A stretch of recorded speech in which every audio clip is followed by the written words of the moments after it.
Good morning, children. Now, children, you all go to swimming pool. Most of you must have gone to the swimming pool and must have learned swimming. Now, I'm asking you, have you ever felt yourself to be lighter when you are inside the swimming pool? Have you ever felt that you feel yourself to be lighter? Just think. Or if you have ever experienced taking out water from maybe not from a well, but let's say from if your tumbler or something, some kind of a jug is inside a tub containing water, have you ever felt that when you're drawing water from the bucket, then it is much lighter when inside the water, and when it comes out of the water it becomes heavier? Or I ask you, have you ever wondered why a ship made of iron and steel does not sink in seawater, but if you take a small iron nail and you put it inside the water, that goes inside, that means it sinks? Now, all these questions can be answered by taking buoyancy in consideration. So now, in today's lesson, we will exactly understand the meaning of buoyancy. Now just look at what I am doing over here. Now children, can you see this? This is a tub which is having water, and I have a light plastic bottle in my hand. Now if I drop this over here, you will find that it is floating. Now the question arises that why is it floating? Why is it not going inside the water? You all know it is not going inside the water because it happens to be lighter. Well, if I want it to go inside, I'll have to apply a force, and just see it has gone inside. But while I am taking it inside, my hand is experiencing a force. I have to apply force against that force to move the bottle inside, right? You can even try it yourself and you will feel that there is a force acting in your hand which is not allowing you to take the bottle down. Now see, as soon as I release my force, the bottle has come up, right? Now see, the bottle has come up. That means there must have been some kind of force from the water which has pushed the water up, isn't it? Which has pushed the bottle up. Now see, again I have to apply force, right? And you will not be able to feel, but I can feel the magnitude of force. You try it yourself and observe, and see, when I release it, it has come up, which has again, this I repeated to show you that there definitely is some kind of force exerted by the water in the upward direction, due to which the bottle has come back. Now children, you saw that, and you all know that if you consider this bottle, then what is acting on this bottle? The gravitational force is acting on the bottle.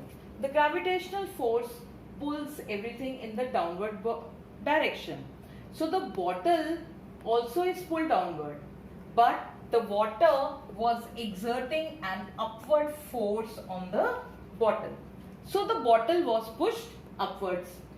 Now you know that the weight of the object is the force due to the gravitational attraction of the earth.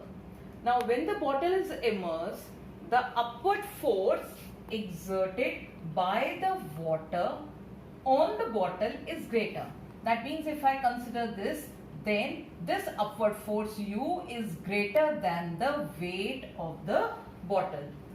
Therefore, it rises up when released. Now, to keep this bottle completely immersed, the upward force on the bottle due to water must be balanced. This can be achieved by an externally applied force acting downwards. You had seen that I had applied a force on the bottle in the downward direction, then only it could remain inside. That means an external force was there which is greater than the upthrust, and you are able to keep the bottle inside. Now this force must at least be equal to the difference between the upward force and the weight of the bottle. That means the force that I am applying on this from here should be what? At least balanced. When you subtract, this is the force in the downward direction, this is the force in the upward direction. So the net force acting on the bottle is the difference of these two. So if I want to keep the bottle inside, then the force applied should be greater than the difference of these two. Now, the upward force exerted by the water on the bottle is called upthrust. Okay, now you know what is thrust. Thrust is a force in the acting normally, and up means in the upward direction. So this was the force which was acting in the upward direction. So we have given it a name, upthrust. And another name for upthrust is also buoyant force.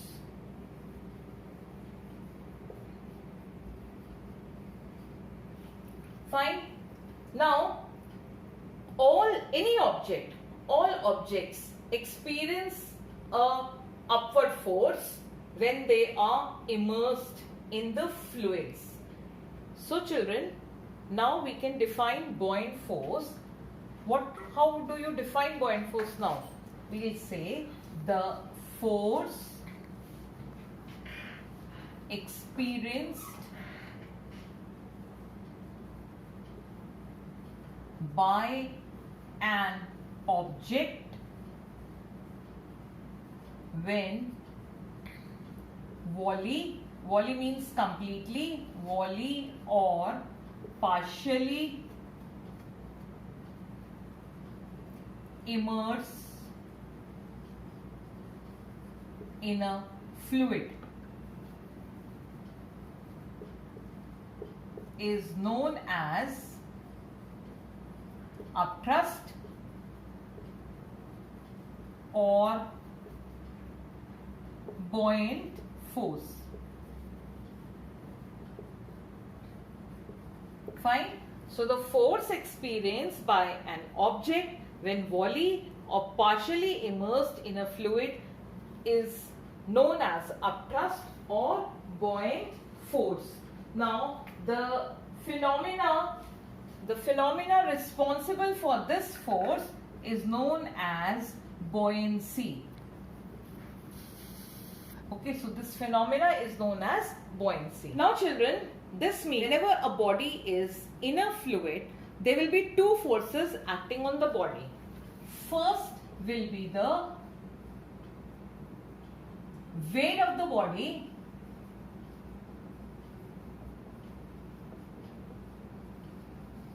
in downward direction.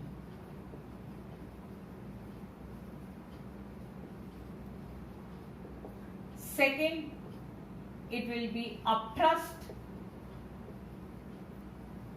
in the upward direction, or the buoyant force in the upward direction. That means this is any kind of a body. There will be a weight acting in the downward direction. Let's say we donate the word weight by W, and there will be an upthrust acting in the upward direction. Now, these two forces, the resultant of these two forces, the direction in which it acts will determine what will happen to that object. Now you all know when you put something in water, either it goes down or it stays up. So we use the words sink and float. Now let's see how it will help us to decide what is going to float and what is going to sink. Now if I have two numbers, then either they have to be equal or one is greater than the other. So let's take the first situation when W is greater than U. That means the weight of the object is greater than the upthrust. So what will be the net force acting on the body? The net force will be equal to W minus U. And since W is greater, what will be the direction? Net force will be W minus U in downward direction.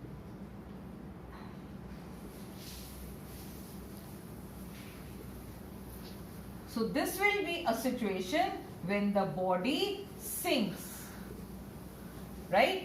So, fine. Next, let's say I have W less than U. What does this mean? That the weight of the body is less than the upthrust acting on it. So, the net force will be equal to U minus W. U is greater, so where is the net? What is the direction of the net force acting? Upward direction. Okay, so the body floats.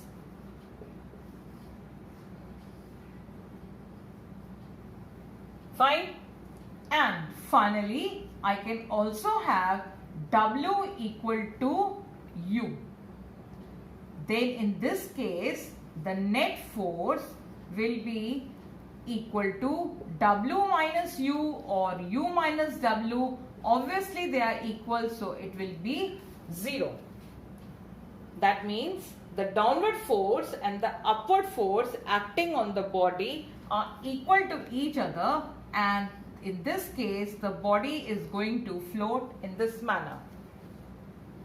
Now, if you throw any stone in the water, you know, or you have some key of iron, you all know the density of iron is more than the density of water, so it sinks.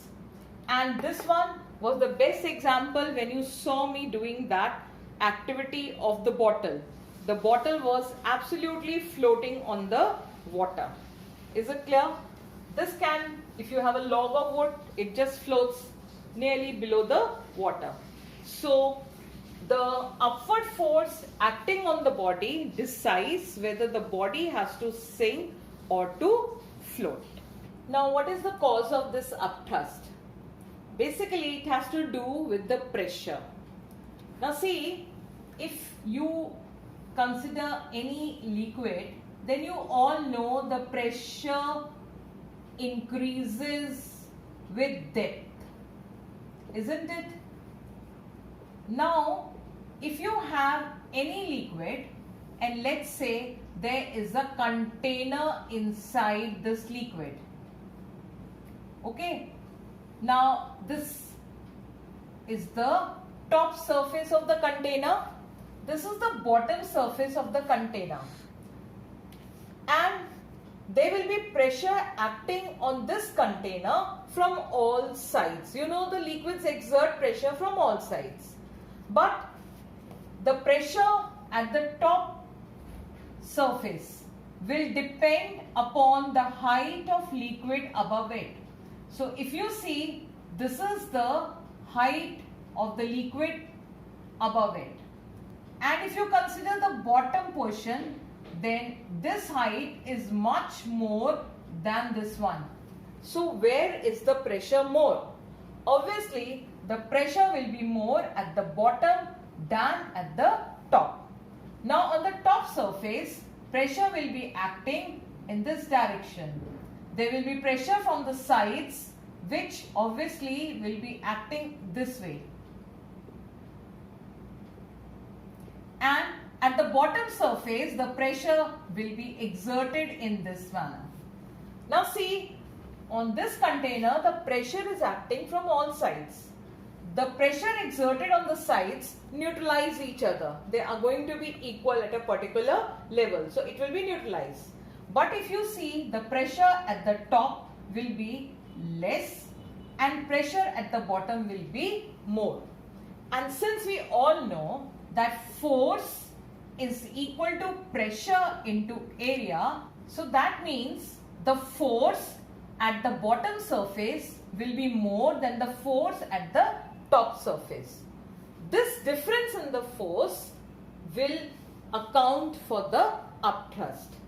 See, what I am trying to tell you is that when you consider this block, then there will be two forces acting because the side forces have neutralized each other. A force from here and force from the top up. Now, this force, if it is F1 and if this is F2, then F2 is obviously greater than F1. So, the net force acting on this will be equivalent to F2 minus F1, and in which direction? In upward direction. That means there is a net force acting on this can in the upward direction, which we call as upthrust. So children, what do you think is now exactly the cause of upthrust? The cause of upthrust is the difference in pressure at the top and bottom. So, the fact that the pressure increases with that results into difference in the pressure at the top and bottom, and which is the cause of upthrust. Now, let's determine the magnitude of upthrust.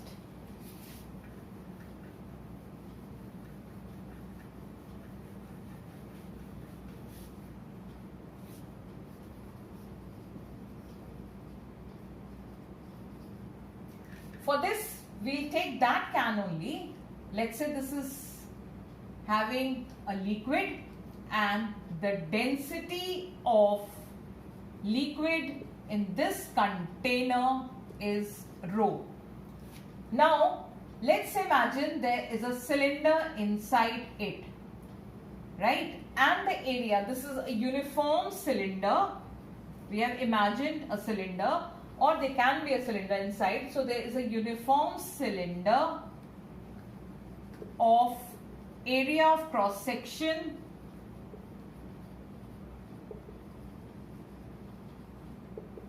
A and height h. That means the height, if I consider this to be A, B, C, D, then this area of cross section is A and the height AD or BC is H. Now, let's say the top surface of this can is at a height H1 from the free surface. So, I can say now that pressure on AB is equal to H1 rho G. H1 is the height of the liquid from the free surface, rho is the density of the liquid, and G is acceleration due to gravity. Now, let's say that this surface CD is at a height H2 from the free surface. So now children, what will be the pressure on CD? Pressure on CD is equal to H2 rho G. Fine. Now, this pressure will be acting this way. This is the pressure which is acting over here. Now, what is the thrust acting or the force acting on AB? So, the thrust on AB is equal to what? How do you calculate the thrust? Pressure into area. So, this is the pressure on AB. I will multiply with area and I will get the thrust on AB. So, what do I get? H1 rho G A. Similarly, the thrust on CD is equal to H2 rho G A, isn't it? Now, let's see what is the net thrust acting on the cylinder. Now, according to you, which is the greater thrust? Well, on this surface, the thrust is more because H2 is more. So, these are the two thrusts we have. Obviously, H2 is more than H1. So, the thrust on CD is greater than the thrust on AB. So, the net thrust acting will be equal to H2 rho GA minus H1 rho GA.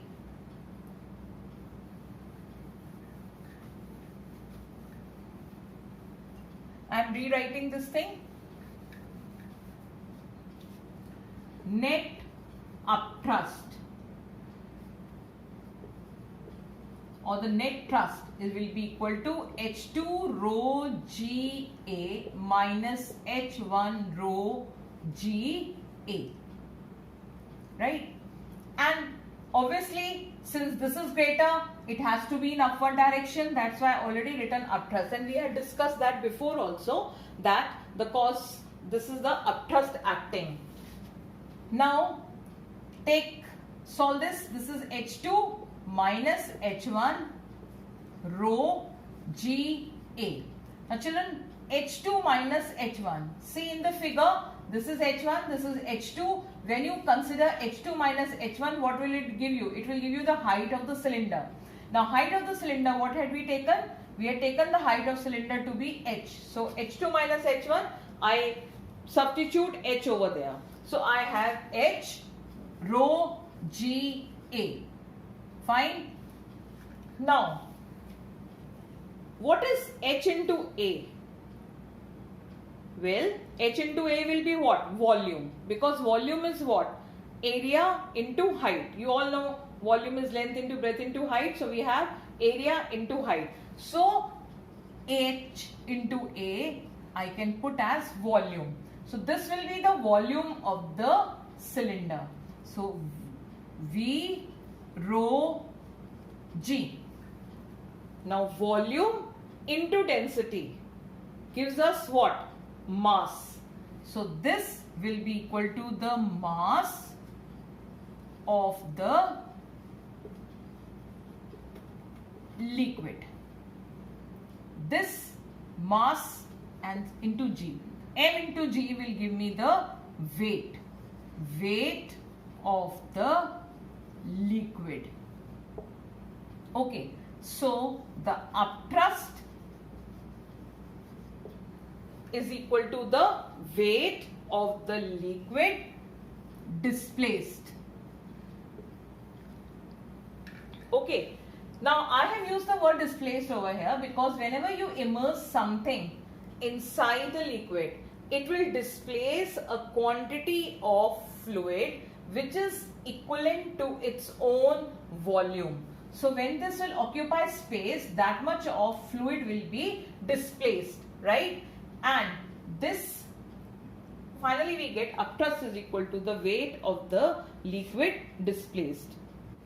So now we can say that buoyant force or upthrust is equal to what?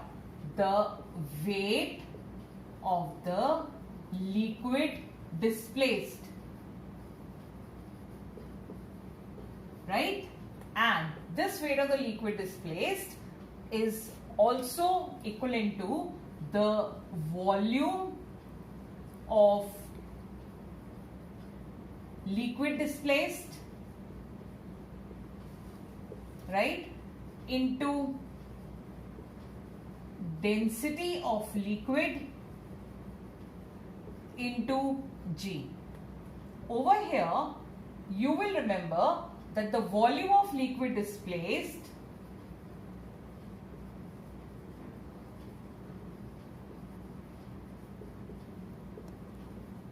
is equivalent to the immersed volume of the object. Okay, now why I have written this immersed volume of the object. Now see, if you have a container and the object is like this, then this is completely immersed. So whatever will be the volume of this object, that will be the volume of the liquid displaced. But if you have a situation in which the object is partially immersed, it is partly inside and partly outside, then the volume of the liquid displaced will not be equivalent to the entire volume. Only this much portion of the solid will be displacing the liquid. So the buoyant force will depend upon the immersed volume of the object. See, this is the place where generally sometimes there is a confusion. So you need to be very clear about it. What I am just trying to tell you repeatedly again and again is that the buoyant force is equal to the weight of the liquid displaced. Weight of the liquid displaced means that when you immerse the solid in a fluid, it will displace a certain volume of water, the liquid, and that, if you measure, will give you the upthrust. So upthrust is equal to the weight of the liquid displaced. That means volume of the liquid displaced into density of liquid into G. Now volume of the liquid displaced will depend upon the volume, immersed volume of the solid. If the solid is completely immersed inside, then we will consider the entire volume of the solid. But if the solid is only partially immersed inside, then we will consider the volume of the immersed solid. So finally, I can write down that upthrust is equal to volume of immersed solid into density of liquid into G. Right? Now, what will be the unit of buoyant force? Okay, it is a force, even though we call it buoyant force. So obviously the SI unit will be Newton. So the unit for buoyant force, SI unit for buoyant force is Newton. Gravitational unit will be kilogram force. Now, what do you think will be the factors on which this upthrust will depend? So I can say that the buoyant force will depend on first immersed volume, right? And how will they be related to each other? You can see upthrust is equal, or buoyant force is equal to the volume of the immersed solid. So that means directly proportional. So more is the immersed volume, more is the upthrust. Fine. Similarly, it will depend upon what? The density of liquid in which it is immersed, or density of the fluid in which the object is immersed. Again, if you see, this is upthrust is equal to volume into density of the fluid. That means again there is a direct proportionality between the two. So more is the density,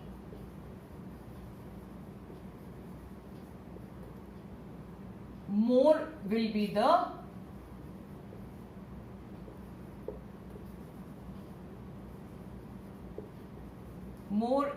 buoyant force.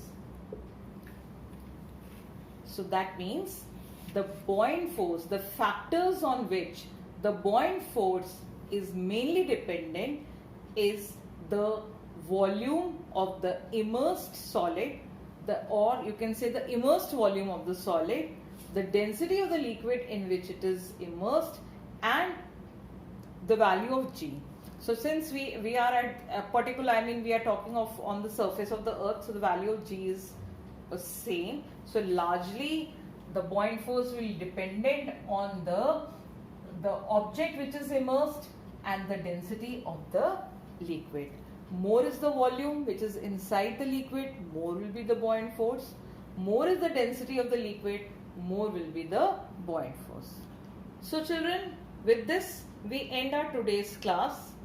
Please listen to the lecture at least 2 times and then revise it thoroughly, because our next class will quite a lot depend on whatever we have done today.